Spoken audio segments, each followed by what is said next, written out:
Hi, my name is Sandra. I'll be your nurse for today. I'll be taking care of you. Is there anything I can do for you at the moment? Some water, new blanket? Nope. All right. So we'll go ahead and start. So I see that you were referred to us by your dermatologist and that you are scheduled for a Mohs surgery. How are we feeling about that? A little scared? Yeah. So like any other surgeries, this surgery can be a bit scary, but I am here and I will be answering any questions, covering any concerns, and walking you through the procedure from beginning to end, just to make you feel a little more comfortable, okay? So Mohs surgery is a surgical procedure that helps remove certain skin cancers, one of those being basal cell carcinoma, which was your original diagnosis.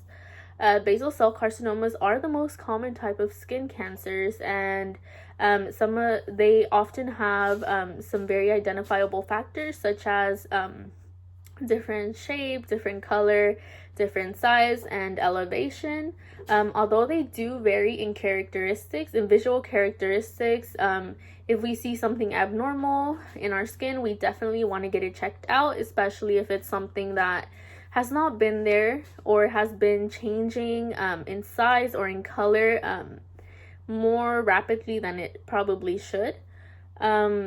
So these often, like I said, they vary and they come in abnormal lesions such as as open sores. They can be red patches, or they can be one of the most identifiable ones, I guess we could say, which are the bumps. The good thing about them, though, is that these carcinomas do tend to grow a little bit slower, so they are a lot easier to remove than other skin cancers. All right, so we'll go ahead and get into the procedure. So your surgeon will go into your room. They will examine the affected area, which for you is your cheek. They'll examine the area, see what's affected and where they'll need to remove the tissue.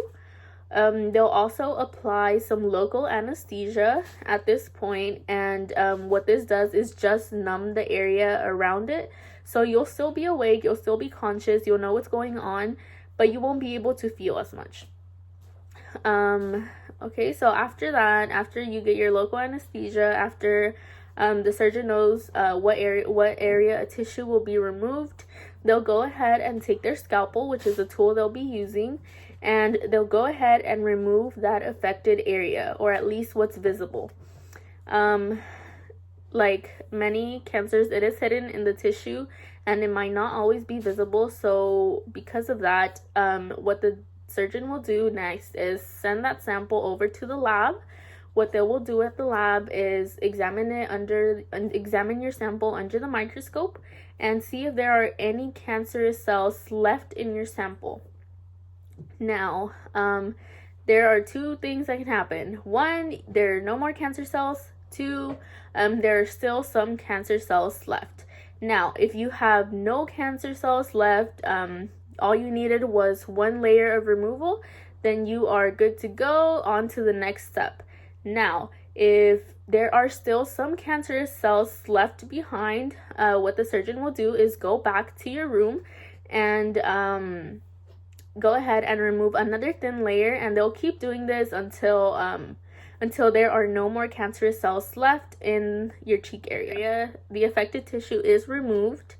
The doctor will go ahead and put some stitches on your wound, and this will just help the healing process move a little bit faster.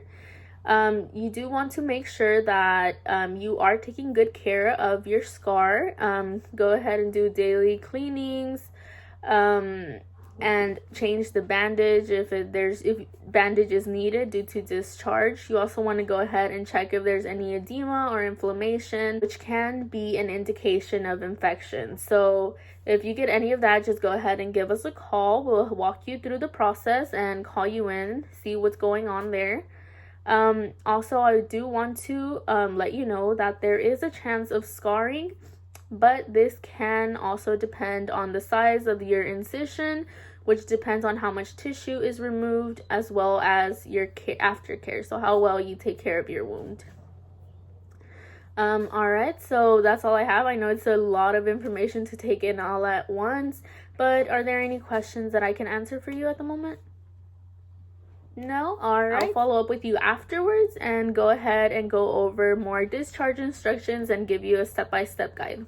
Alright? Alright, I'll see you in just a bit.